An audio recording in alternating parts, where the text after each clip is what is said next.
best possible job for American diplomacy. People like Taylor, people like Herbst, people like Courtney are the best of the very best. And so, Ambassador, with that, I'm giving it over to you. Walter, thank you for your kind words. Just a quick opening comment before we begin.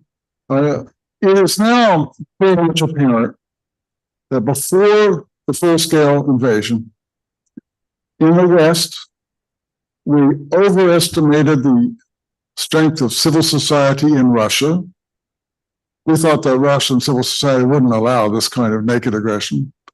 And we underestimated it in Ukraine. In Ukraine, we thought corruption, poverty, and divides, primarily regional divides, that all three of those would weaken Ukraine and weaken its ability to resist. Well, it turned out we were wrong on all three.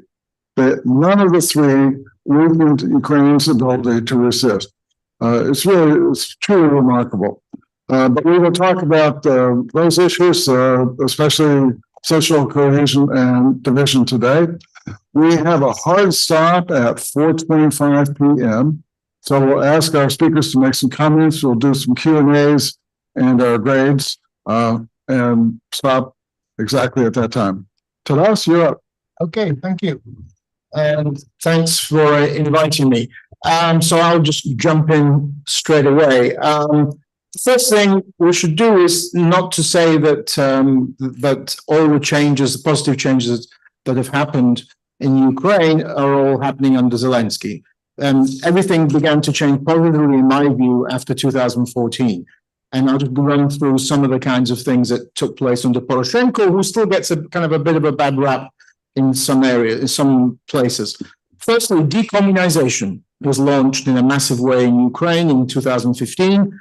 It was attacked by Western academics. There was an incredibly stupid open letter signed by 70 academics. By the way, none of them have read the laws. And I'm not making this up. They hadn't read the laws, but they signed on Facebook to this criticism. Some of them being left-wing, they were against the idea of comparing Soviet and Nazi crimes. But, if you don't think decommunization is important, take a look at Russia, where it hasn't happened.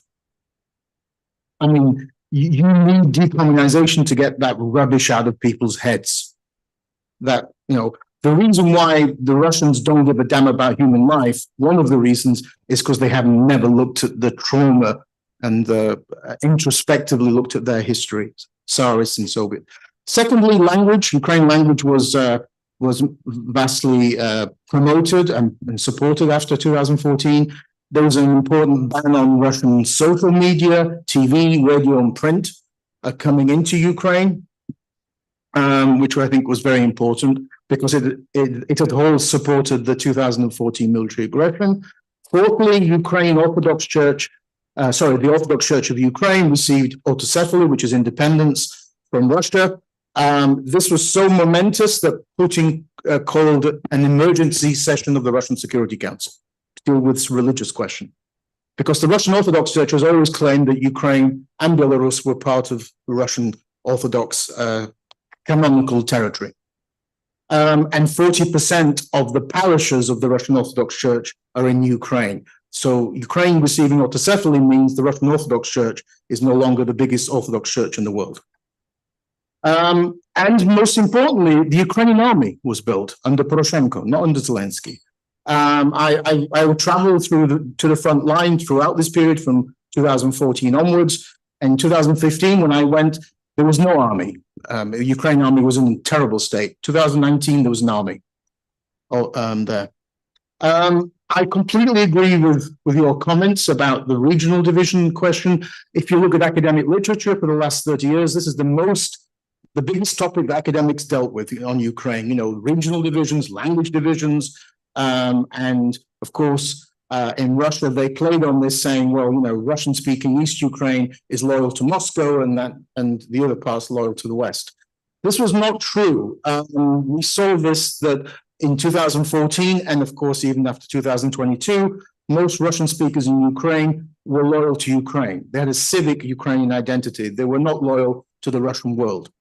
Of course, there were some exceptions in the Donbass and Crimea, but even there, they were not majorities. And without Russian intervention, both of those would not have been successful. The Ukraine we have today, after since 2022, is a completely different country. You have, for the first time, you have absolute hatred of the Russian state, Russian leaders, and the Russian people. In February, I was there for most of the month with British volunteers delivering equipment, military equipment and humanitarian aid to the front line. And I visited Kryvyi Rih, Zelensky's hometown. I wouldn't recommend it as a holiday destination. It was just bombed a few days ago. And I happened to be at an event which was a kind of a get-together of veterans from the Afghan war. I assumed that they were going to be nostalgic for the Soviet Union, maybe a pro-Russian. If Stepan Bandera had been in that room, he would have applauded. This is Kryvyi Rih, veterans of the Afghan war. That's how fundamentally things have changed. Opinion polls show today that less than 5% of Ukrainians have a positive view of the Russian people. 90% of Ukrainians believe that Russia is committing genocide in Ukraine. So we have national integrations taken place thanks to military aggression. It's not surprising. This happens in war. You guys had 1776. Russian speakers have shown their loyalty, and one reason that they've become more patriotic is, of course, they've suffered the most. Isn't this the irony of this war? It's Russian speakers that have suffered the most, not Ukrainian speakers.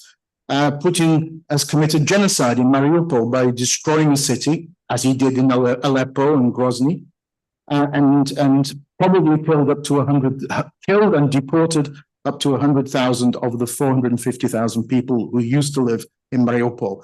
The element of that, and I have with a colleague, we've just written an article about how Russia is a fascist state, showing how destruction of Ukraine is the path towards the revival of Russia as a great power, as a fascist state.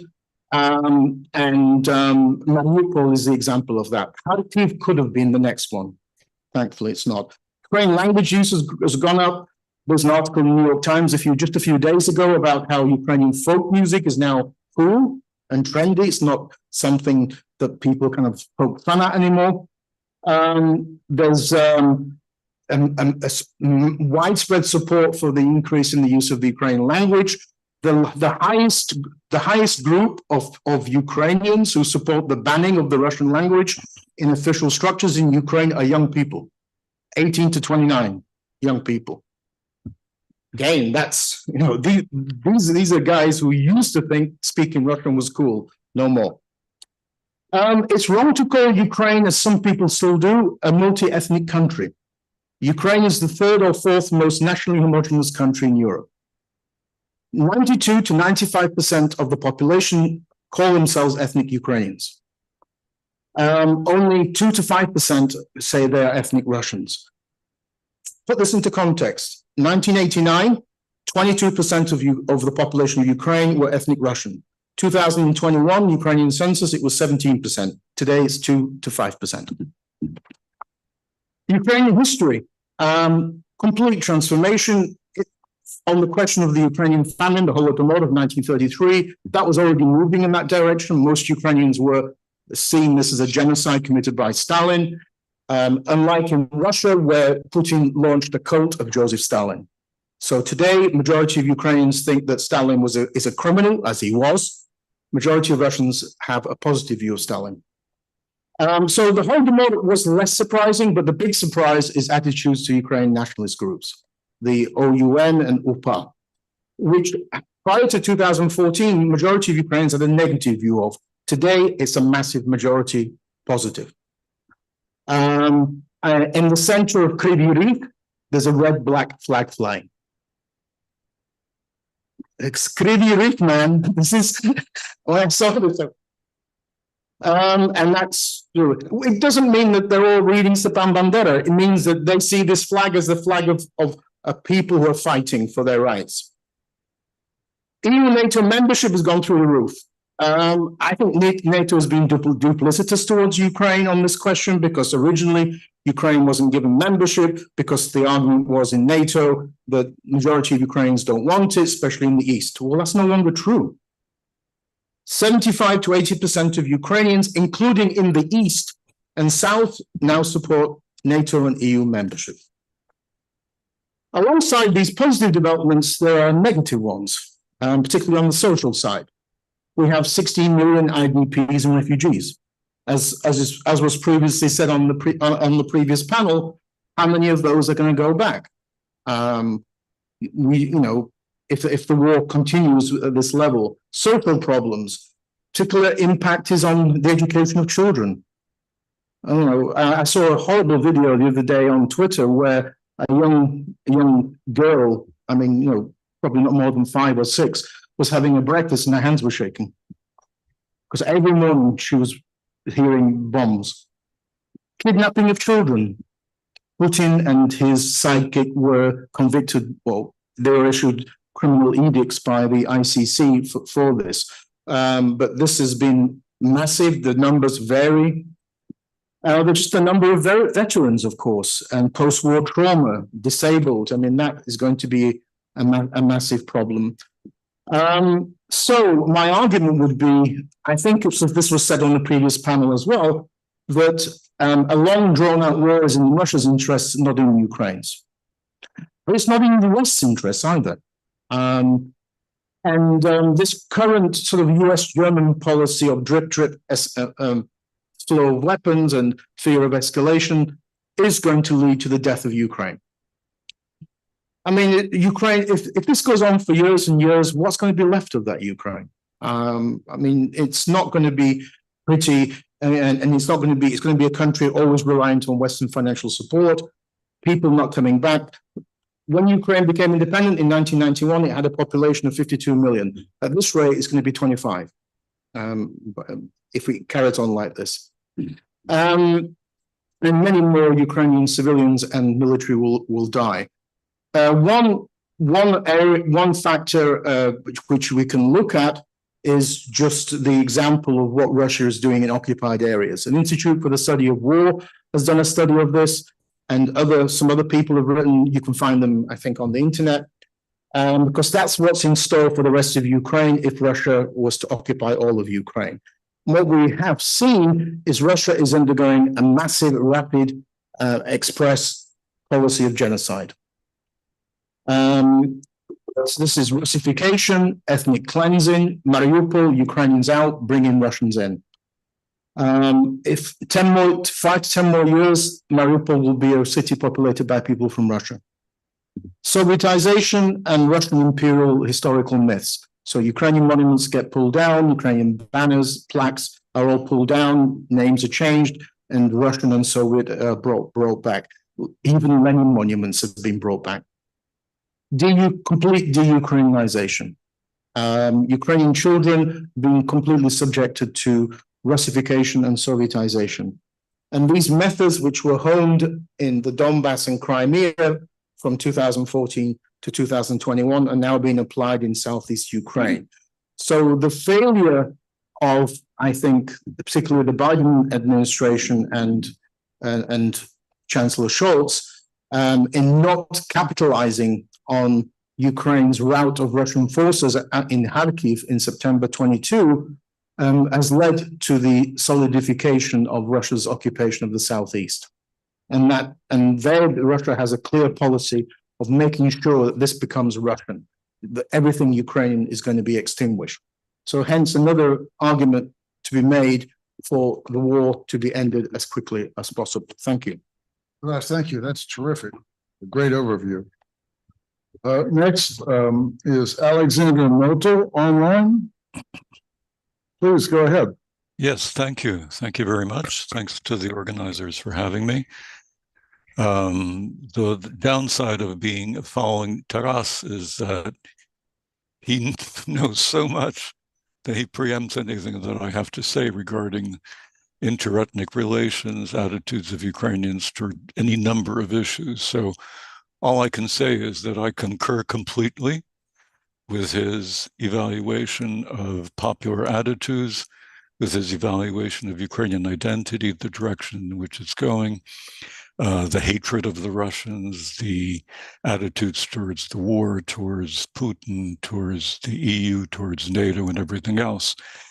So I'm not going to repeat any of that because he did a terrific job in making those claims. Instead, what I'd like to do is just elaborate a bit on 3 points that he touched on, and to some degree, but to a very small degree, express a certain degree of disagreement. Point 1 is, Taras mentioned that everything changed in 2014. He's right, of course. That is a turning point, an inflection point. One can certainly measure Ukraine, compare Ukraine before and after, and there is simply no comparison. So I fully agree with that point. I would, however, add an asterisk, namely, things were different in Ukraine, not just in 2014, but in 1991 and in 1992. For any number of reasons. And again, when we speak of difference, we're talking about the difference between Ukraine and Russia, obviously, and arguably some of the other post-Soviet states. But there were differences that go back to the Soviet experience, to Ukraine's peculiar position within the Soviet architecture of authority and power, to Ukraine's political culture, to the culture that was damaged but still survived to a certain degree. So that one could argue, and I think one can and should argue, that there were at the very least, there were seeds in 1991 that eventually came to fruition by 2014 and thereafter. Personally, I happen to think that the decision, or non-decision, if you prefer, that Ukrainian elites made in the early 1990s not to pursue big bang policies of economic and political reform, which were criticized then and since for retarding Ukraine's economic development, arguably justifiably, perhaps not, but did have the positive effect of enabling certain more or less stable institutions, political institutions, to develop, and in not promoting the polarization of society. What happened in Russia, I think, is the exact opposite of what happened in Ukraine, I mean, in the early 1990s.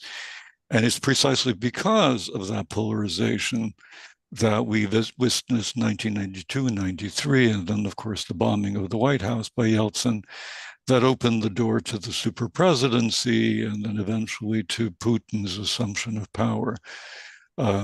That never happened in Ukraine, and I think partly because the Ukrainians simply didn't pursue that kind of policy. I don't think that they did it because they were wise. I don't think they were doing it because they were listening to me. I think they did it because it was the easiest road, and it guaranteed the continuation in power of certain elites that were opposed to reform. But that's the downside. The upside is that Ukraine was thereby spared that fascist alternative. Point 2, and here again, I fully agree with Taras that the war has been, again, for obvious reasons. I mean, the war has been a fundamental inflection point in Ukraine's post-independence history. That goes without saying. And of course, he's absolutely right in emphasizing the fact that wars create nations. Well, they at least, if not create them, they at least hasten the creation or the solidification of nations. That's been true in the past. Going back thousands of years, it's been true going back hundreds of years as well as decades. And it's certainly been the case in Ukraine. In that respect, Putin has turned out to be something in the nature of a Ukrainian nation builder. I would add here, and again, here it's a qualification, not so much a qualification, but I would simply raise a question. I mean, wars have the capacity to bring people together, to create solidifying myths and everything else. But then there's the post-war period. which one hopes will happen very soon. But the post-war period is generally a period in which the enmities, the animosities, the tensions, the contradictions that were quieted, that were put on the back shelf, as it were, during the war, tends to reassert themselves. And again, that's not surprising. But the question I would simply ask, not because I have any answer to it, but simply because I think it's something that we need to start thinking about, is how will Ukraine's politics look? How will the economy, the society, the culture, and so on look after the war ends? I have no idea. My guess is that many of the positive changes that Taras emphasized will remain in effect. But I'm also guessing that some of them might be perhaps decelerated, perhaps even pushed back. But that's just a guess. It's just a hunch. I really wouldn't happen to know. My final point is a semi-disagreement. I actually happen to think that the long war is definitely, well, first of all, it's in no one's interest. Obviously, it's not in the West's interest. It's obviously not in Ukraine's interest. But I would add that it is also not in Russia's interests.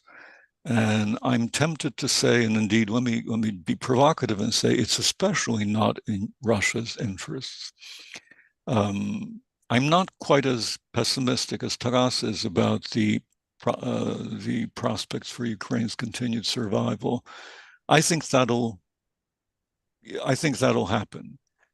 Ukraine will continue to exist. It may be truncated. I'm not sure, as I argued many years ago, that losing the Donbass is necessarily a tragedy. But be that as it may, I'm pretty sure Ukraine will survive, and I'm pretty sure that whatever Ukraine exists will be a fairly decent place. It will be impoverished for a certain period of time, but it's likely to be a decent place. I personally happen to think that Russia is in greater trouble.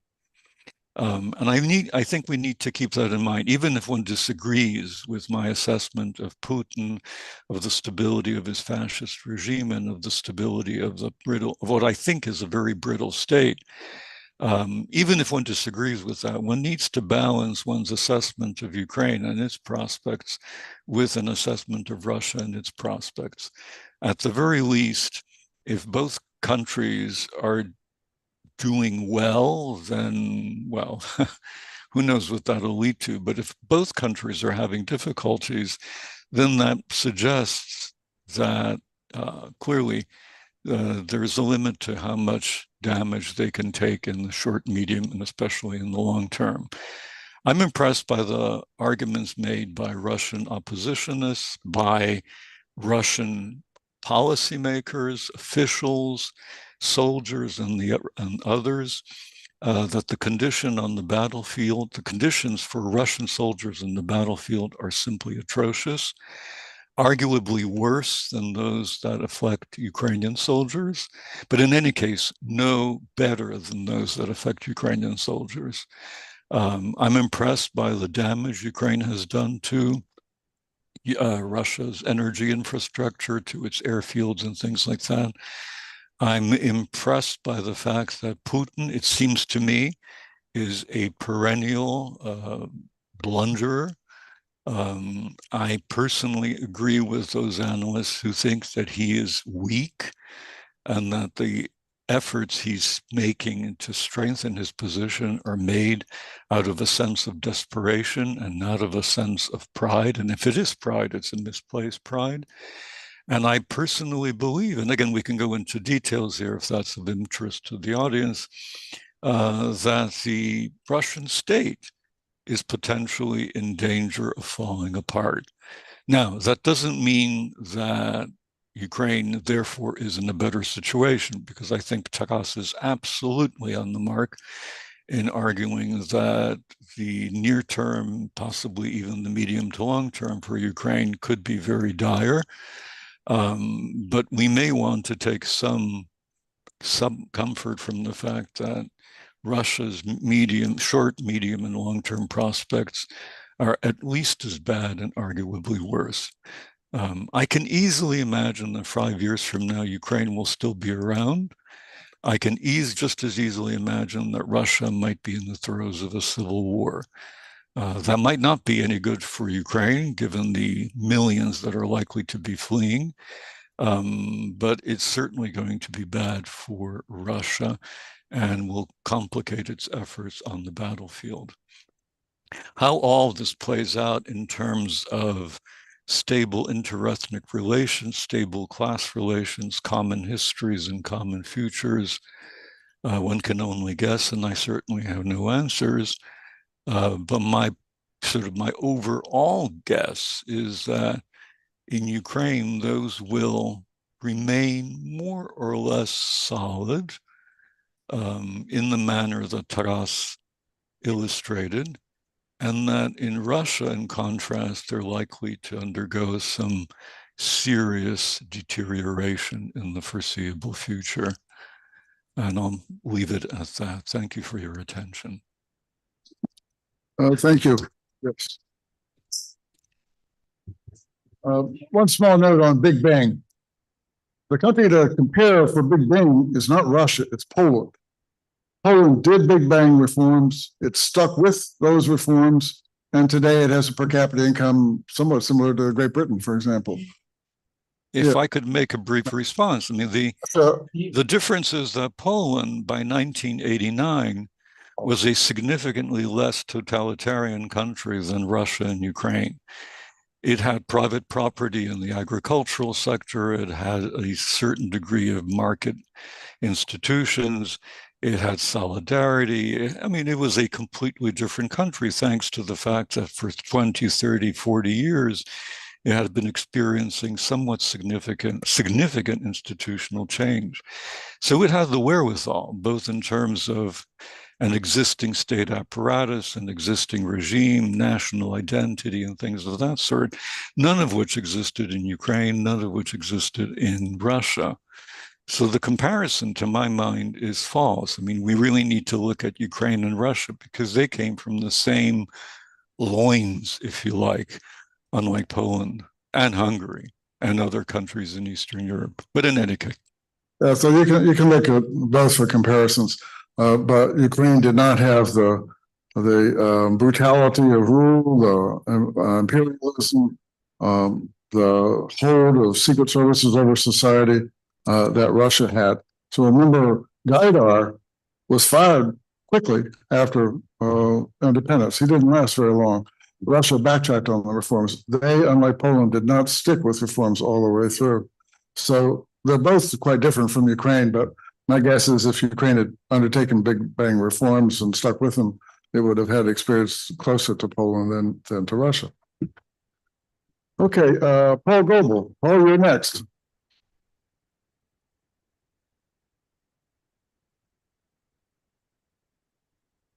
Is Paul there? Excuse me. Thank you for inviting me to take part, even though I have to say it's very difficult to speak after Taras and Alex. I agree with Taras entirely on the trends that we have seen, but I find myself in complete agreement with Alex on the future, because I think the future for Ukraine is not nearly as dire as many in this country think, and that the future of Russia is definitely not as bright as many people, including in the Russian opposition, seem to believe. As everyone in this room will remember, Ukrainian leader Leonid Kuchma some years ago wrote a book, Ukraine is Not Russia, which was a book that a lot of people in the West, of course, didn't read, but took the title to mean that, well, the Ukrainians are trying to break away. They're really Russians, but they're not seriously so. In fact, what Kuchma was pointing to is that Ukraine has never been like Russia, and that the differences between Ukraine and Russia have increased since Soviet times and have gone into hyperspeed increases since 2014 and then 2022. everywhere one looks, especially if we're going to focus on the issue of nation building, the Ukrainians have been vastly more successful than the Russians have. Putin doesn't so much have, he hasn't so much built a nation as suppressed it, and it is fragmenting, and not along ethnic lines, but along regional and class lines that are generally ignored by people in the West, or even journalists who go to Moscow, or diplomats who go to Moscow, who only cross the ring road around that city because Sheremetyevo Airport happens to be on the other side. Russia is in serious trouble on all of these issues that we've been talking about. What Ukraine has done since 91 is one of the most remarkably rapid and successful cases of nation building of the last 50 years. It's the shifts on language have been fundamental, not just in terms of people using Ukrainian, but I think if you walk down a Ukrainian city today, you'll hear Ukrainian spoken loudly and Russian, when spoken at all, spoken quietly. 50 years ago, the reverse was true. That doesn't get picked up just in the percentages of people using it, but it's part of it. People are proud of their language. They're proud of their history. They're proud of their identity. Taras is absolutely right that the autocephaly of the Ukrainian church, the breaking apart of Moscow's so-called canonical territory, may be one of the most fundamental developments in recent decades. If Russia cannot maintain a church larger than the borders of the Russian Federation, it's very unlikely to be able to maintain a national church either, and we will, I believe, see the demise of the Russian Orthodox Church of the Moscow Patriarchate within Russia, that its whole ideology, its raison d'etre, ceases to be relevant to Russians if it is not about imperial projection, and that's failed. Ukrainian mental maps have changed. Unfortunately, far too many people in the United States and in Europe still think of Ukraine as one of the countries in between. Ukrainians thought that way too when they gained independence, because they were certainly encouraged to think that way. Now there is a sense that Ukraine is the easternmost of the Western countries, rather than in between, or the westernmost of Eastern ones. That shift is something that's not going to go away. It's entirely possible that Putin and his fascist regime will succeed in killing millions of Ukrainians. It's entirely possible. I don't put anything beyond what Putin would like to do, although I doubt very much his capacity to do it. But what you will see is those Ukrainians who remain will have the mental map, the belief about their culture and identity and church, and their commitment to the language that has come in. After the demise of the Moscow Church in Ukraine, the single biggest thing I think we've seen is the end of regionalism. From day one, when Ukrainians voted for independence at the beginning of December of 1991, the line in Washington is, but Ukraine is split in two. There is a Russian East and there is a Ukrainian West. That is simply no longer true.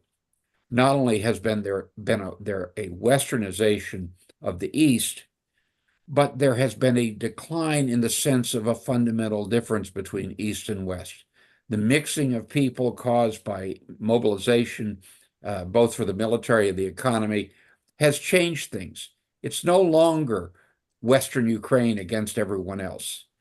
It is a Ukraine, a national Ukraine. That's something that only the war could have done this quickly, but it is an amazing achievement, because there was every reason to think, given the Austro-Hungarian versus Russian imperial backgrounds of the two parts, that division was not going to be overcome quickly. But it more or less has. And there's no longer a sense that Lviv is somehow not part of the same part of Ukraine as Kyiv. That's gone. And that is something which I think we should not neglect. There has also been an incredible rise of social cohesion.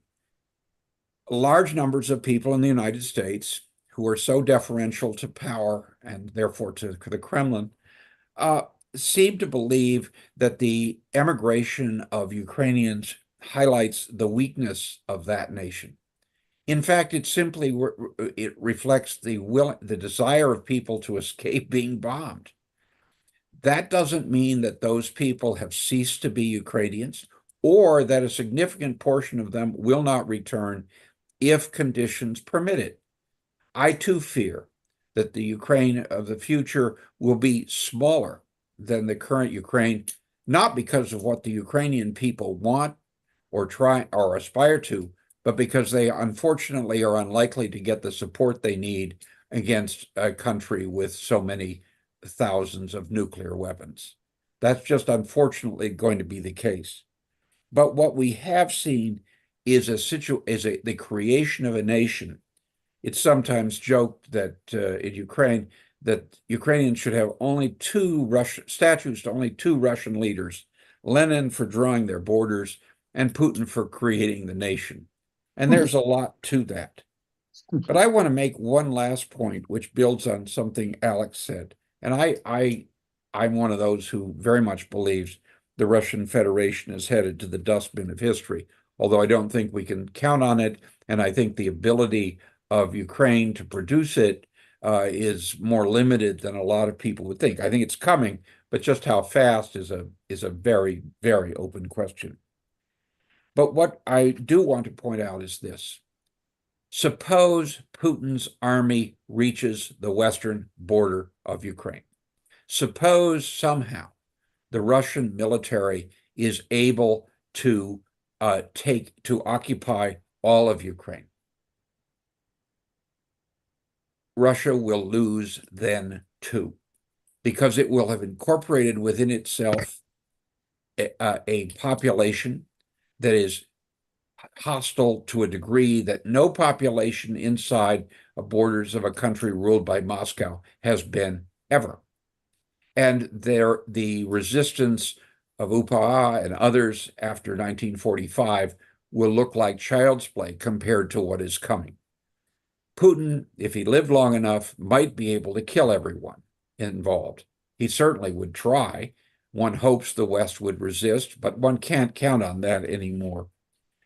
I think that what Putin is doing in Ukraine is not taking steps that are leading to the restoration of a Soviet or at least a Slavic empire centered in Moscow, but recreating the conditions which led to the demise of the USSR. In 1991, about 51% of the population of the USSR was ethnic Russian, and the ethnic Russians were very fragmented, despite that's a big separate topic than what we're dealing with today.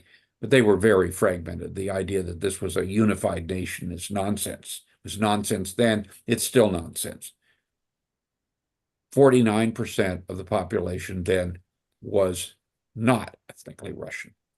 And the Soviet Union collapsed in large measure because of the intersect of that reality and economic and political failures.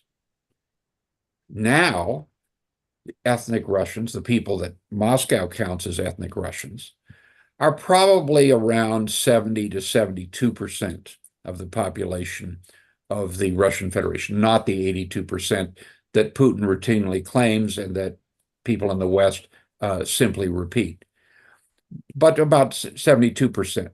If Putin were able to absorb just Belarus and Ukraine, the population, the non-Russian population of the country he would rule over would drop down into the mid-50s, creating a situation very, very similar to what happened in 1991. But more than that, he would have reabsorbed a nation and possibly several nations who would engage in a kind of guerrilla war that would bleed Russia dry over decades, as vicious and violent as the Russian rulers would certainly be. I think I do not welcome a long war for anyone, but I think it's important now to talk about winning this war rather than getting a peace. And I fear that we have shifted gears and we are talking only about ending it rather than winning it. If Ukraine is not given the support it needs, then the problems that are coming are going to be far worse than just the loss of Ukraine. They are going to involve the demise of the Russian Federation and the kind of conflicts in Eurasia that will be so much greater than anyone can imagine or project, even talking about what Putin may do next after he takes Ukraine. After he takes Ukraine, my guess is the first thing that will occur to Putin is, did I really want what happened? I think his answer is going to be no. And I would just end with one other thing. Are there problems today in Ukraine and Ukrainian identity? Absolutely. But as someone who's been in the nationalities business for 50-some years, I would say just one thing. People who say that should ask themselves whether they would trade the problems with national identity in Ukraine that exist today with the problems of national identity in Ukraine that existed in 1995 or in 1980. The answer is, I think not. I think if you went back to 1980 or 1995, you would find Ukrainians saying, the problems you're talking about in 1924 look not so bad to us, as tragic as they are, and certainly appear to Ukrainians and their friends. Thank you. Thank you, Paul. Anna Osypchuk, please.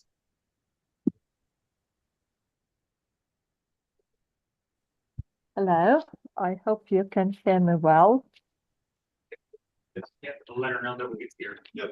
So to the microphone, she can hear you. Yes. Yeah, can you hear me? Yes. Yes. Yeah, all right. Well, I probably will start. There's been some rather, especially, well, I thank you everyone, and especially to Walter for inviting me to this panel. And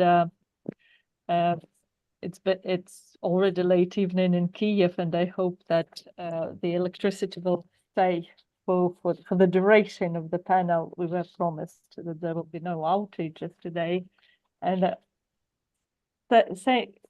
having said that, I will probably address some of the grim expectations that have been voiced about the future, and would say that probably if a lot of Ukrainians thought that the situation is so grim as some described, that we wouldn't necessarily stay here.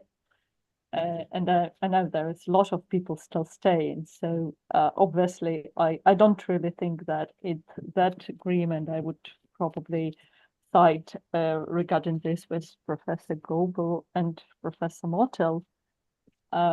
But on the other hand, it's obviously not easy, and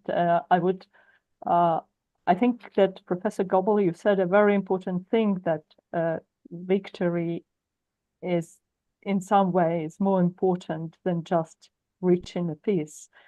And I remember that for the first year of the full-scale invasion, I took part in several talks over different European countries, why land for peace is not acceptable, and why we can't really let Russia have a land, why it is important to get land back, especially as not getting land back means letting people who live there, who are Ukrainians, and a lot of them are still there, continue to suffer.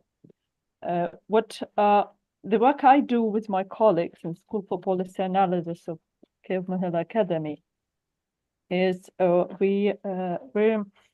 our research is regarding conflict and post-conflict resolution and reintegration of temporarily occupied territories. But last year, we've been focusing on deoccupied territories of south and east of Ukraine, and then enhancing social cohesion here. And in a bit, it's like a bit like a living lab where you see what demands people who return to their communities and who lived already through occupation have, and how they talk about occupation and what really their needs are. And you see that probably the most important thing, and it's really probably even more important than infrastructural needs, is really a demand for justice. And I think it's really, if we talk about social cohesion and future conflicts or gaps or clashes within Ukraine, I think that will only increase with time, especially that a lot of Ukrainians like to think in terms of what is just and what is not just. And I would I really think that we do have to consider that when talking about the future, because when and if, and I hope when, because I do believe that the war can't really stop without that, return at least some of its territories, we will face the need to restore the justice and to restore the rights of the people. And this put the question that unfortunately Ukrainian society are not necessarily ready to discuss now, because that's a question about questions about collaborators, questions about those who got Russian passports, those who lived in occupation for 10 plus years already, and some of the solutions that will be in the national interest are not necessarily the one that will be well liked by your people. But it's also not that easy to guess which is which. I would say that in some matters, popular attitudes, and we are doing all national representative surveys on that. In some questions, popular attitudes are rather lax than official position. In other questions are much more radical. For example, a good thing that Ukrainians are not really for mob justice. So if people in the occupied communities, and overall we can see it in all national surveys, could see that the state is doing at least something to get those who collaborated with occupants to the justice, to courts, etc. They would abstain from any mobbing or lynching or whatever. On the other hand, we also see that personal experience doesn't necessarily make people more empathizing. On the other hand, in some matters, people in the deoccupied communities are much more radical than people in the West, for example, or in Kyiv. Although usually you have most radical people live away from the front lines, but it doesn't necessarily work this way. It's probably because I kind of thought to talk about these questions, but I also want to comment on some of the issues that's been brought by previous speakers. And I really want to highlight several points which are especially important if we talk about social cohesion. And one of them is when we talk about, I really think that Kuzio done an excellent retrospective into national and ethnic relations, but I would really probably abstain a bit from calling it ethnic or any identities that people asked in Ukraine, or they say they have ethnic. I know that they use this term, and it is a term used in polls quite often, and people talk in these categories. But as from my perspective as a sociologist who really study the question of identities, I would rather think that it would be more proper to describe it as a political or civic identity, not really ethnic. And and what actually proves this point is that people are able to change it. If we compare polls before 2014 and polls after 2014, and the same goes for comparing polls before the full-scale invasion and after, you see the drastic decrease in those who identify as ethnic Russian. And it's obvious that these people didn't disappear, they just switched their identity. But again, they're not necessarily lying, and I don't think anyone is lying here. I think that it's indeed the change of it's a manifestation of political identity. And also, I also want to comment on Russian speakers. I think that using the rhetoric about Russian speakers, we're really buying a bit in Russian discourses, because more proper would be actually to describe majority of those who over the years identified as Russian speakers as bilingual, because which again allowed them, and you would be hard pressed to find a person in Ukraine who doesn't understand both languages. So what we really have is a bilingual people from a linguistic point of view, bilingual people with a dominant identity, which again marks a political orientation, not necessary and everyday practice. Anna, may I ask you to bring your comments to a conclusion? I apologize. Yes. Short of time. Yeah. Yes. So I also want to comment on another thing. I do not foresee that there will be any class clashes in the future, but there certainly we already have an evidence in almost all the polls that we and my colleagues are doing, that there is a common clash and gap between those who stayed in Ukraine and those who left Ukraine in attitudes toward people who left. And also, and we already see that the attitudes, like if we measure the social distance to this, it's, for example, it's bigger a bit than for people who it's certainly bigger than IDPs, and it's comparable to people who are living in the occupied territories.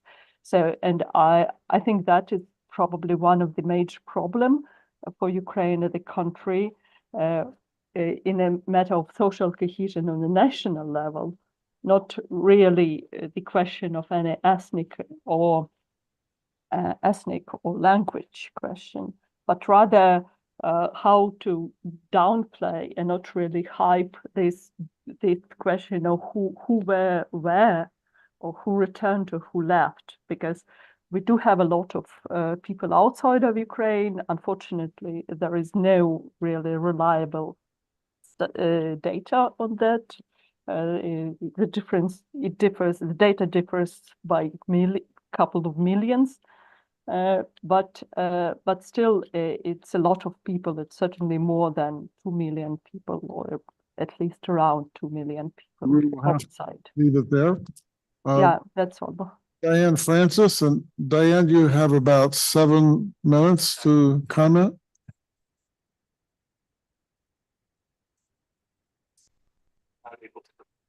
Oh, she's not. Okay, let's go to questions, and I'll take 3 questions all at one time, and then we'll ask our panelists to comment. Then we will go to voting. So, questions? No questions? I mean, I can go. Oh, there's someone at the back here. Okay, yes.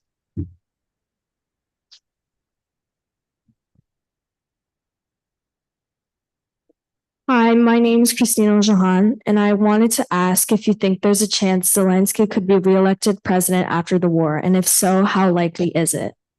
Okay, thank you. Another question? Yes, over here.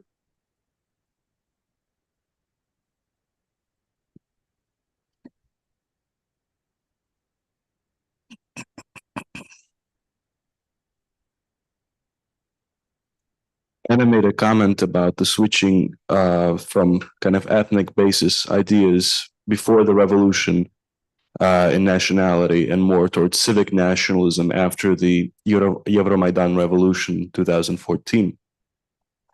It's not really a question, but if you could kind of elaborate about how that mentality took hold in Ukraine. Was it more of a spontaneous will, or was it more of a realization that the country was at stake? Thank you. Third, final question? Yes. Pani Oksana touched on it, and I've got a question actually for the whole panel. In the event, because as Professor Kuzio said, that Mariupol is an example of what's going on in Mariupol, is an example of what could happen throughout the whole eastern Ukraine with the resettlement of ethnic Russians out of Russian territory into Ukraine. If the war would conclude with a Ukrainian victory, now we have all these ethnic Russians, considered Russian citizens now on the territory of Ukraine. Do you feel that that would be a source of unrest, possible civil war? All right, thank you very much. Let me ask each member of our panel to make brief comments, and then we will go to voting. Taras. Yeah. Obviously, Alex, I agree with you that Russia and Ukraine started on different paths in 1991. There's a very good book I've just reviewed, which talks about this, written by Popova and Chevelle. I'm assuming Adrian's book is along. It also brings this out, and of course, Alex Motyl's, I think, 1993 book probably said the same thing. So there's no question about that, and that's a whole different topic. I won't go into it, but there's no question. But the most important thing is that under Putin, unlike under Ukraine, under Putin, there was a re-Sovietization of Russian identity and a cult of Joseph Stalin, which was linked to the cult of the Great Patriotic War, which became a kind of a second religion in Russia. So Putin had in Russia re-Sovietization, re-Stalinization. In Ukraine, you had de-Stalinization, de-Sovietization, completely different paths. On the question of cities, I mean, the military experts, and the previous panel had somebody from the Institute for the Study of War, which is excellent on this.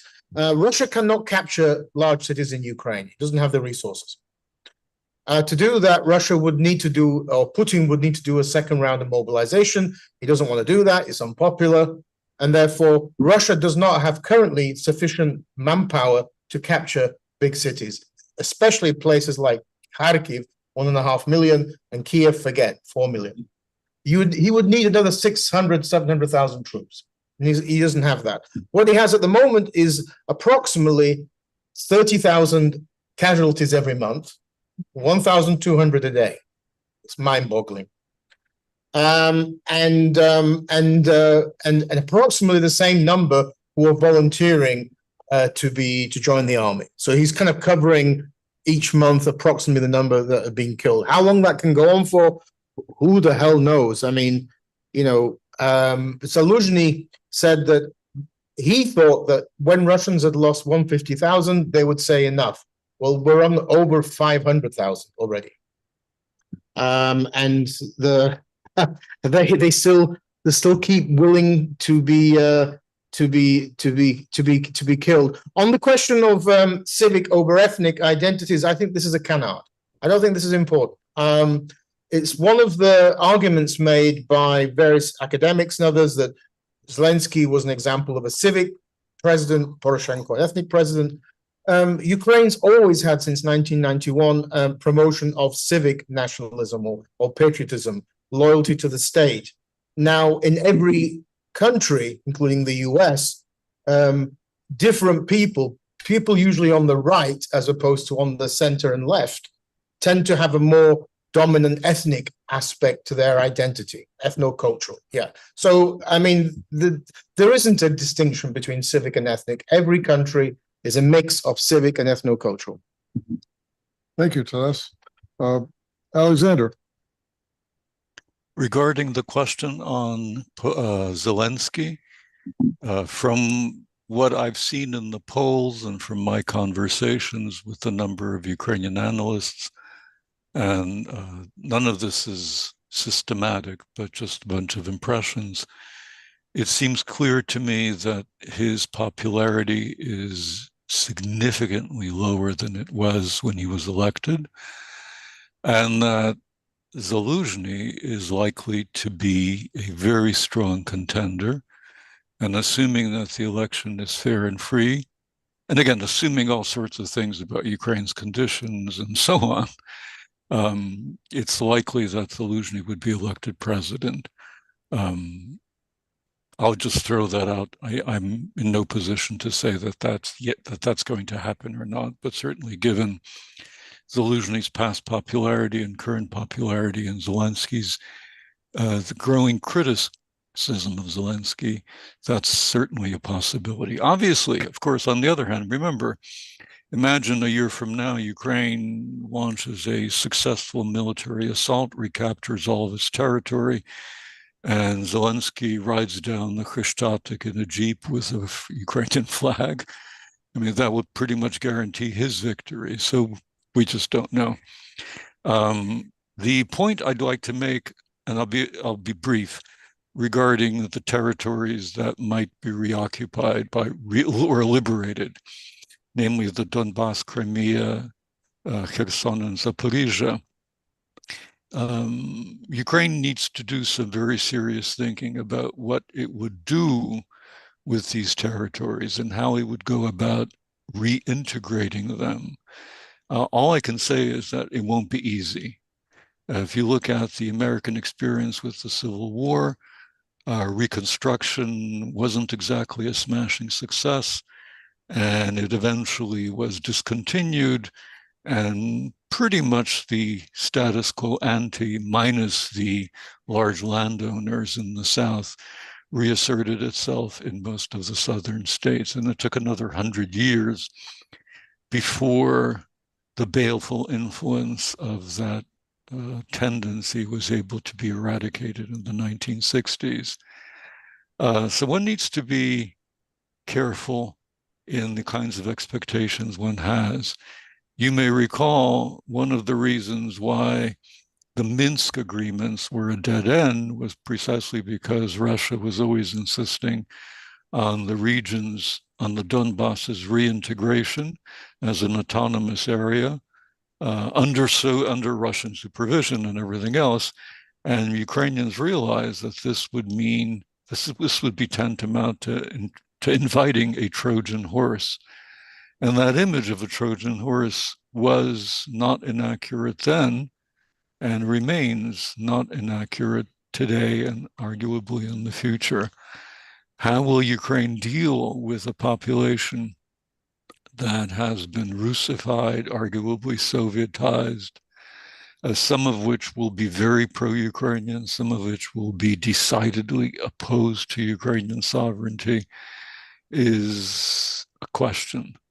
One more example of, consider the difficulty West Germany has had in integrating East Germany. It's been 30 years since the fall, well, it's more than that, 35 years since the fall of the Berlin Wall. For about a decade, West Germany pumped in trillions of dollars, virtually on an annual basis. And lo and behold, the alternative for Germany is arguably the strongest political force in the former Eastern Germany. And this is 35 years of democracy, stability, virtually unlimited wealth. Will Ukraine be able to replicate that in the Donbass and Crimea? Let's just say it'll be a tough sell. Thank you. Paul, 2 minutes. Very quickly, the future of Zelensky's electoral prospects depend on the outcome of the war. And that any speculation about who's going to be up or down in 6 months or a year simply has to answer the question, what will the outcome of the war be? It's just a silly thing to do now. Second, with respect to the question of civic and ethnic identity, the two are not nearly as separate as people imagine. Civic identity is what many people in the West desperately want to apply, even to ethnic groups, as a kind of good housekeeping seal of approval. Somehow that the anyone who's ethnic is somehow going to go out and kill people, and civic nationalists don't do that. Well, the difference, it's a line, it's a band, and there was civic nationalism and there was ethnic nationalism, and there still is, and that dividing that out or assuming that's fixed or headed in one direction or another irreversibly, I think is a fool's errand. But it's what we'll engage in, because civic nationalism is good and ethnic nationalism is bad in the West and in the analytic community. That's just a reality. Third, with respect to reintegrating the East, and I do hope that it is liberated, it's going to be expensive, it's going to be difficult, but it may not be impossible, because a lot of the people who will be there will decide to leave on their own. The bigger threat is that when this happens, if liberation does occur, and I hope it does, there's going to be a lot of change inside the Russian Federation too, and you're going to see people moving in all kinds of directions, and you're going to see the kind of military units like you saw when the German army disintegrated in 1918 across the Eastern Europe, the Volkswehr, and that I think that's going to make it very, very difficult. That doesn't mean that it can't happen. There are going to be a lot of people who will be only too happy to tell you that they were opposed to the occupiers, and they will seek reintegration, and I think they'll be welcomed. I very much hope that Ukraine, with the support of the West, will spend the money necessary. East Germany was a vastly more totalitarian state than Mr. Putin has been able to achieve in eastern part of Ukraine. Don't overthink or overemphasize Putin's successes in changing attitudes or changing the values of people, even under occupation. Paul, we have to leave it there. Thank you. Anna, 2 minutes. Yeah, I also will try to be very brief regarding the Zelensky electoral perspectives. I totally agree that it depends on the outcome of the war, and also there could be another general gain popularity, for example. But it also depends on whether he would even want to run for the president. For example, I don't really know. I mean, could be some alternatives to that for Zelensky. But again, it all depends on the outcome of the voice. He was obviously not that popular as he was, but he still have a last poll, I think 55% of popularity, which is more than many other Ukrainian presidents. even on their second year, to say into their fifth. Regarding the ethnic and civil, I totally agree with Professor Goble and Professor Kuzio comments, but my comment was rather a bit slightly different issue here. It was that the specific of Ukrainian situation allow the same people to identify, let's say, in 1996 as Russians, ethnic Russians, and 10 years later as ethnic Ukrainians. And it's rather this fluidity I wanted to emphasize in saying that we actually have to slightly move away from this term, because majority of people understand ethnic in a kind of a rather set in stone way, a socialistic way, while for a lot of Ukrainians who identify as ethnic that or ethnic that, it's not that essentialistic really. So it's more fluid. So, and but I agree with comments that any nationalism could be bad or not bad, or could be patriotism. And Ukraine indeed was always emphasizing building a civic identity, while still if you ask ordinary person, they would rather talk about ethnic identity, mean more or less the same thing. But I wanted to highlight this fluidity that we actually see if in longitudinal or in it over the time. And regarding the reintegration, again, the major channel is not a challenge from what we see in our research and in our talk about in describing policies and drafting future policies, is not really reintegration of Ukrainians living in the occupied territory. It's this question, what do you do with all the Russians who come there? And for example, in Crimea, you already have at least 700,000 people who came over the 10 years, and it could easily be twice the amount, because the statistics is not really very definite, but certainly not less than 700,000. Even if like 90% of them leaves with the occupational army, you still will have thousands of people staying. If you add Mariupol there, the situation is even more complicated, because a lot of people, Ukrainians who live through occupation, do not have identity proofs because their documents got burned down. There will be a huge problem is actually proving identity of peoples. So we have to. Yeah, so what I want to say that we really, this is a big challenge, but it's not really about reintegrating Ukrainians, as I see it. It's what you do with Russians who come in. Thank you very much. We have to do our voting now. Let me ask each panelist to vote and have 1 minute to explain your vote, because we have an absolute deadline of 4:30. So Taras, how do you see social cohesion today in Ukraine? Do you want me to vote on all these 4 points or just one? No, just an overall grade. Overall grade, I would say 4. 4? Yeah. Okay, Alex? 4. Paul? 4. Anna? I would agree with my colleagues. Yeah. And I do too. So it is. Thank you very much. And this has really been an enlightening discussion. Yeah, thank you. Thank you. Thank you very much. It's good to see you, Paul. Great to see you, Taras, and great to have met you, Anna. Yeah, It's wonderful to see all of you. Not perfect. Those of us who are in the wilds of southwestern Virginia don't get to see people very often, and it's a pleasure. Yeah, Professor Motyl, I want with this,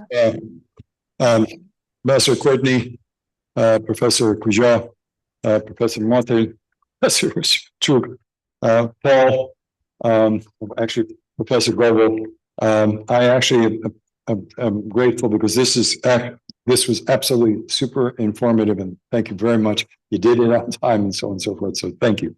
And now I just simply want to say that for the last section, and it's always very, very important for this one, because the topic is absolutely important, and that is, why does a stable, free, stable, prosperous, and at peace with its neighbors, Ukraine still matter to the world? And to that topic, we have two excellent speakers.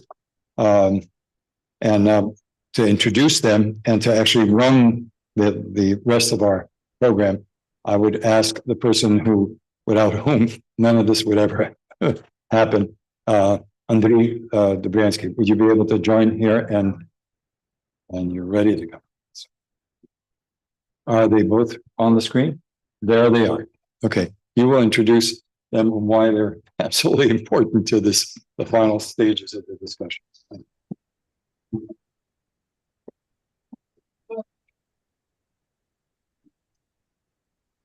Always a pleasure, Włodku, to introduce the final speakers, because usually they're the biographies that everybody knows by heart, so we can keep it nice and short. On our screens, we have both the good General Wesley Clark, who has been at these conferences for a number of years. His visits to Ukraine, whether with his friend Philip Carver or others, predate the February 2022 full-fledged aggression, which is why he was so sought after by many people, whether in government or out, to explain what was happening in Ukraine in the run-up and also since that time. I know for a fact that our community, many of our community organizations represented here today, are very grateful for the two of them to visit with children, with families, people who had no idea what a full-fledged war is, and explain to them in detail. And for that, I think everybody here is very grateful for the work of General Clark. We're also honored to have Stephen Moore with us. During the last 9 months, we had a little hiccup in the United States. That hiccup had to do with our Congress delaying things, and for that, there was no more beloved person by people in journalism than a particular Congress whisperer named Stephen Moore. He's on our screen, and not only has he been in Ukraine since the beginning of this conflict, before this conflict, not just supplying on the ground with his Ukraine Freedom Fund, but also explaining things, especially here in Congress, where it's most important, and relying on his years of work within the Capitol to bridge that gap, because there was really an understanding gap between September of 2023 and the eventual passage of the bill that has granted Ukraine over $60 billion of aid. With that, we're going to go right into our speakers. General, I'm going to turn to you first, if that's okay. You're on our page first, and then we're going to turn to you, Stephen, and we will take a couple of questions. I will jump in if we're running out of time. Okay. Andrij, thank you very much. Walter, thanks very much for giving me the opportunity to speak here this afternoon. I'm sorry I couldn't be there. I've tuned into as much of the panels going forward today as I could, and it's been a remarkable day with some really terrific insights, and I'm sorry I wasn't there for all of it and to participate. I think it's just, these are very, very important gatherings to sort of coalesce, to exchange ideas, and to think about the way ahead. But I'd like to say that that actually the title of this session shouldn't be why a stable Ukraine is in the world's interest. It really should be why a whole and free Ukraine is in the world's interest.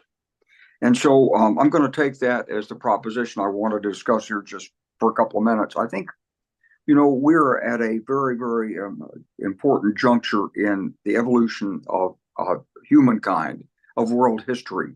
World history is made by many forces, including the forces of production, the forces of military, the forces of culture. It's also made by people. and leaders and their ideas and conceptions and preconceptions and misconceptions. We have major powers contending. We have the historic empire of China, which is a culture all in itself.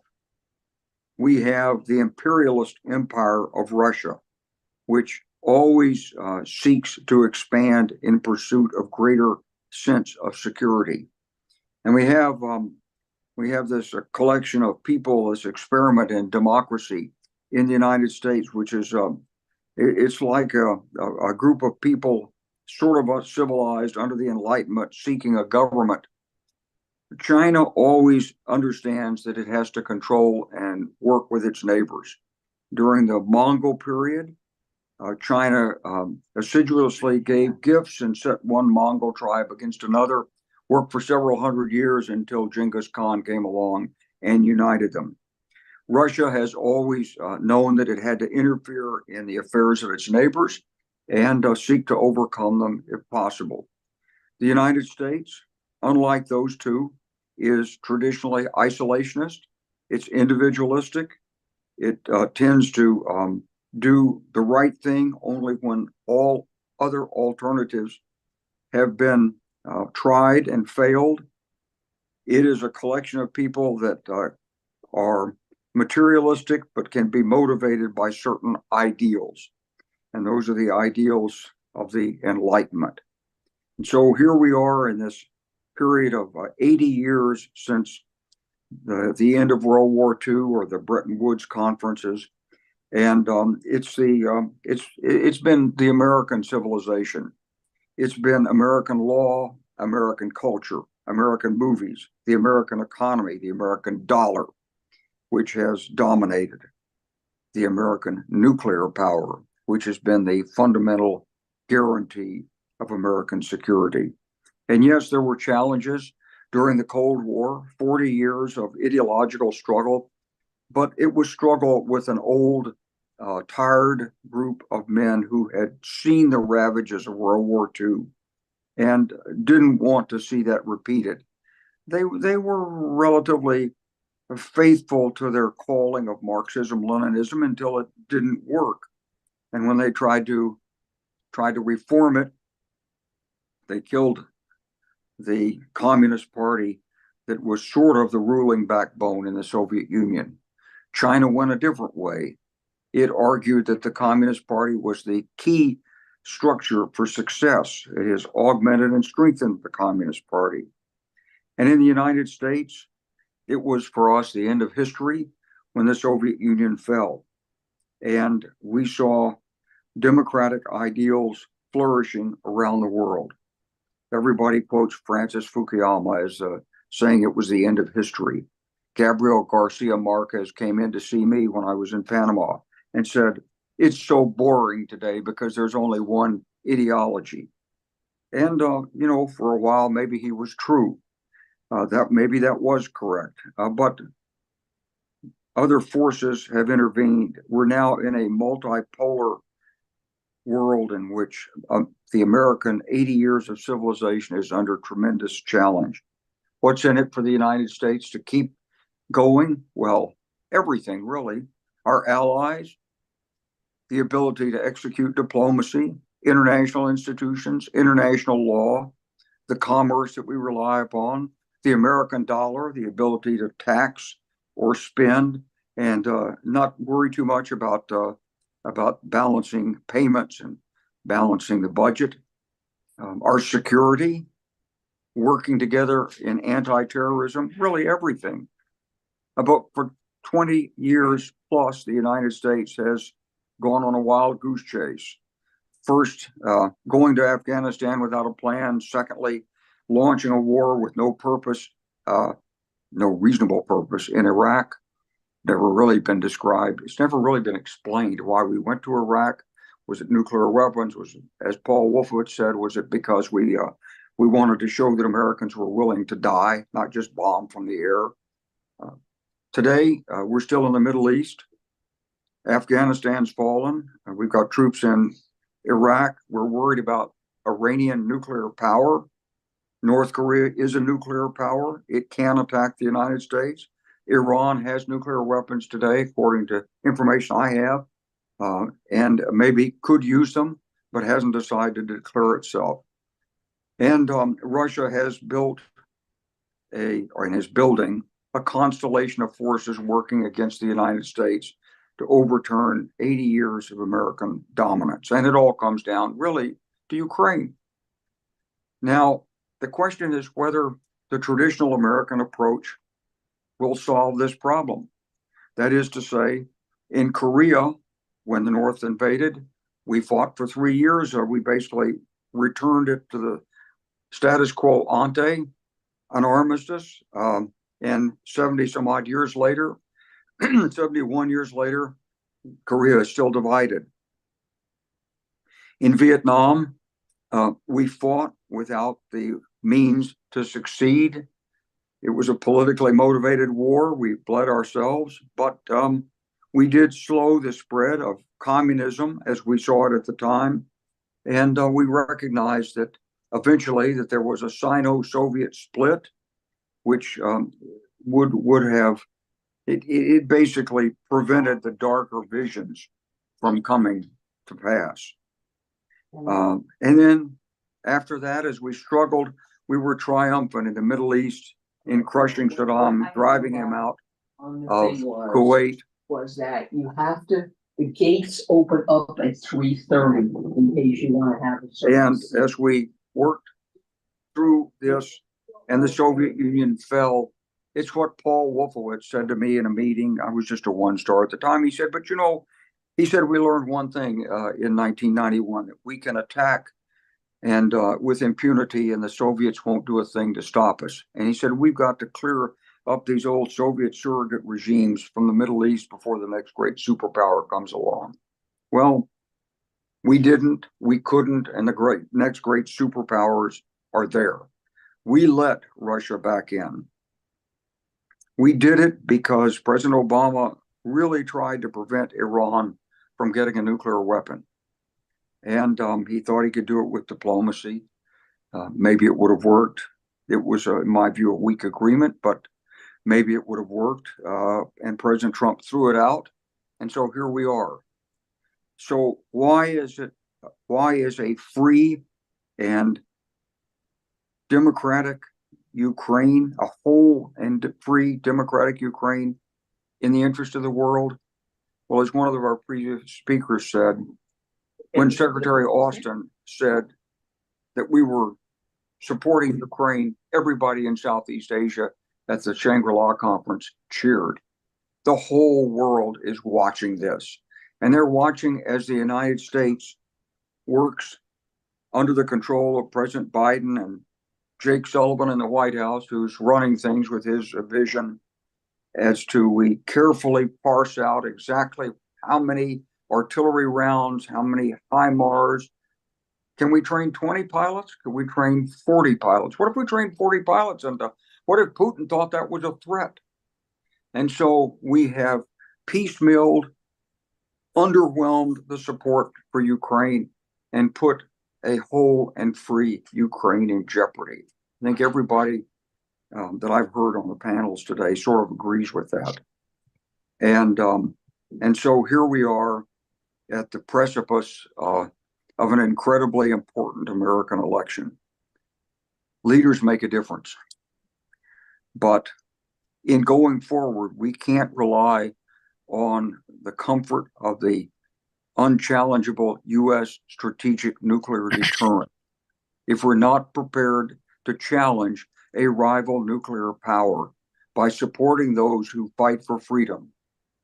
Then we will not sustain the American 80 years of civilization that we've enjoyed. So we've come to a really important turning point. I noticed the administration's leaking out information that we might have to do something to strengthen our nuclear deterrent. Indeed, we might. And we might have to put tactical nuclear weapons back into Europe. And we might have to actually face Vladimir Putin down. And we might have to give Ukraine sufficient air power to do what it needs to succeed. And when we do that, the world will applaud. Because by and large, most of the world has benefited from American civilization. We've raised billions of people from poverty. We've prevented major war for 80 years. Africa is coming alive right now. They need what we could provide, but we have to be strong enough to do it. And it all comes down to Ukraine. It's not only the symbol, it's the fact of whether or not we're strong enough to support American ideals, or whether we let them crumble and go. So I'll stop there. Thank you. Thank you very much, General. Thank you. Stephen, if you're there, I'm going to introduce you one more time and then make I'm indeed here. Screen. So thank you very much, General, for that. Thank you for bringing back the points that we've heard earlier. I won't have to wrap up in completion because you mentioned Ruben's points earlier. You mentioned several other speakers. It's always good when a final speaker can synthesize what we've heard throughout today.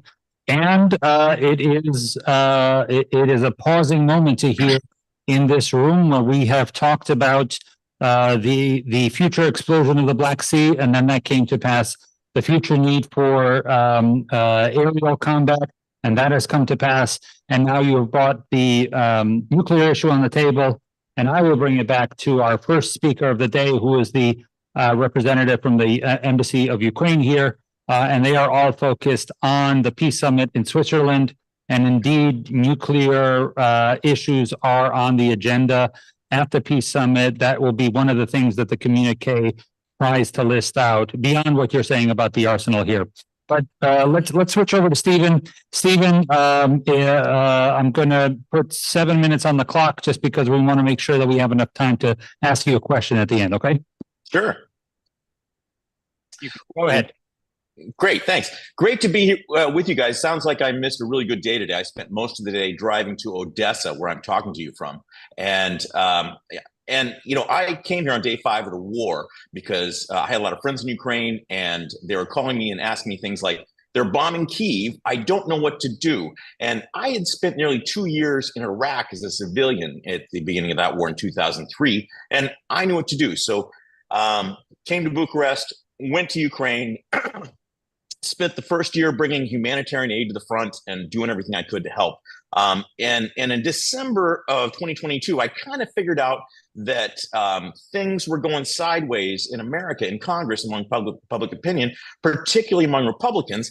And I was one of the few people who had been to the Ukrainian front and to the floor of the House of Representatives. And I'd spent 7 years in the House of Representatives as the chief of staff to a member of leadership. So I started figuring out how to better communicate what I was seeing in Ukraine with my former colleagues on Capitol Hill. And what started this is in 2022 December. 2 things happened. I met Viktor Chernyavsky, and Viktor was a evangelical Christian pastor in Luhansk, and he was taking groups of people out of Luhansk in 2014. One day, he had a group that included a newborn child and a pregnant woman, and the Russians pulled him over and they took him to the basement. And those of you who are familiar with this know that being taken to the basement is a euphemism for being tortured. So they tortured my friend Viktor for 25 days, including one day when they had a electrical taser, the kind used for self-defense, and they were torturing him with that. And a Russian Orthodox priest was standing over him and trying to cast demons out of him for being an evangelical Christian. This blew my mind. The second thing that happened in December 2022 is Tucker Carlson started telling Americans that Zelensky was persecuting Christians in Ukraine. And you know, both of these things came together at the same time and didn't know what to do with them. And then when I saw the Republicans drifting away from Ukraine because of the massive amounts of information that the disinformation the Russians were sending towards them, I started working on this. And we started using the Christian messaging that Russia tortures Christians to appeal to Republicans. Because on October 3rd of last year, the Russians had a tremendous victory in the information war. The way I see it, we're in a world war. Whether it's World War III is up for the historians to decide. But we've got Iran, Russia, China, and North Korea all working together. And we've got kinetic fronts in Ukraine and Israel, and the rest of us are in an information war. And the Russians had a great victory on October 3rd when 8 members of the Moscow caucus of the Republican Party were joined by every Democrat in the House to vote out the pro-Ukraine speaker. And listen, I get it. Back then, we all thought we were playing donkeys and elephants, and Kevin McCarthy did himself no favors with the Democrats. But, we got Mike Johnson, who at the time had voted against Ukraine aid 9 times. So he gets in. First 2 months, he's got to hire staff, figure out where the pencil sharpener is. Then it takes him 2 months to figure out how to get any legislation passed. And then finally, it takes him another 2 months to figure out that he has to put his job on the line as the 3rd most powerful person in America to get aid to Ukraine passed. And I see this as a historically brave decision. And I also give a lot of credit to Hakeem Jeffries, because both these men saw beyond their party lines, and Hakeem decided, I'm not going to side with Marjorie Taylor Greene this time, and we're going to protect Speaker Johnson so he can do his job. And that was a great victory for the forces, for the pro-Ukraine forces and the forces of freedom. So the role we played is, we saw on our polling that we've done extensive polling of Republican primary voters that when you tell them that Russia tortures and murders evangelical Christians in Ukraine for their faith, it gives them a spiritual and emotional connection with Ukraine. And we saw this with voters. We saw this with members of Congress. We had staff break down and cry when we showed them videos of testimonies from these Ukrainian pastors. So, we got it done this time. We're going to need to do it again. And, we're going to have to pull another rabbit out of the hat, because the Russians are spending between $1.5 and $2.4 billion annually worldwide on disinformation, on propaganda. And, listen, my NGO, we did this with $500,000. We had digital ads. We put about 70 news stories in various newspapers and media outlets. And so, we're up against a very talented enemy. I've been doing Republican campaigns all my life. I thought I was good at changing public opinion. And then I saw what the Russians can do. So most of us don't know we're in this information war. And so we're going to have to do this again to bring back the aid to Ukraine. There's a lot of us working on building a constituency inside the Republican Party for Ukraine. So whether it's Donald Trump or Joe Biden or Mike Johnson as speaker or Hakeem Jeffries as speaker, there's going to be Republicans that are saying, wait, hold it. I want to help Ukraine. We need to help Ukraine. So that's a little bit about what I've been doing and how I see the landscape on Capitol Hill. I would love to take your questions.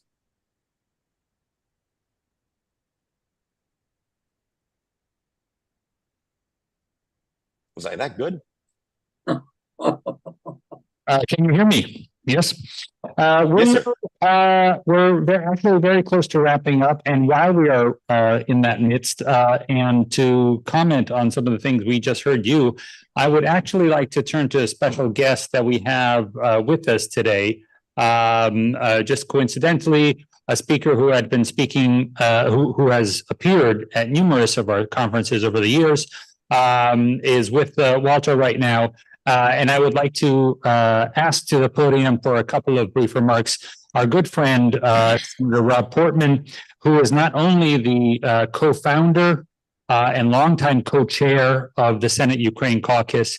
I think I've written the press release numerous times for Andy, right? So it's the Shevchenko Freedom Award recipient, and most important, as a good bipartisan senator who knew how to make deals, you want to be in the room at the very end. So the floor is yours, Rob. If you can add some comments to what we've heard just now. Thank you. Look, I just want to thank you all for being here and thank you for supporting Ukraine. I feel like we make progress one step forward and then we go 2 steps backwards. And I thought we were making progress until about 6 months ago. And then we had this long hiatus where unfortunately we were not able to continue to push Russia back, particularly in the Kharkiv area. And I thank Stephen Moore and Walter, thank you, and thank others who are in this room who kept that flame alive of freedom and hope. And now we have the opportunity to do more. I've been very critical and written a number of op-eds about how we should be doing more. I want to thank the Biden administration for what they have done, but it seems as though it always takes 4 or 5 months to get to yes on any particular weapon system, or even now how to use a weapon system as an example to be able to actually stop the attacks on Ukraine, because they are coming largely in terms of the missile attacks from outside of the Ukrainian borders. It is absurd to put limitations on the ability of Ukraine to defend itself by saying they can't stop those attacks coming from Russia. So the ATACMS finally are there, and some other long-range missiles finally, after a year of many of us plead, asking in the most respectful way for them, and then in less respectful ways, maybe trying to force it. But now to say that those would be limited is a great concern. So there's been some flexibility. We need to push for more flexibility. I just had the opportunity to meet the author of this book, and I just got a chance to talk to a sister of a soldier who was on the front lines, and God bless them. God bless them all. And to the young people who are here, you are experiencing here with the Ukraine war by Russia, something that we hope would never happen again. That on the continent of Europe that you would have an illegal, totally unprovoked, and such a violent, brutal war against an ally and against free people would have been unthinkable. And so your role now as young people is to stand up to it and ensure that the flame of freedom I talked about and hope earlier is passed along generation to generation. So thank you all for being here very much. And my hope is we can continue to fight.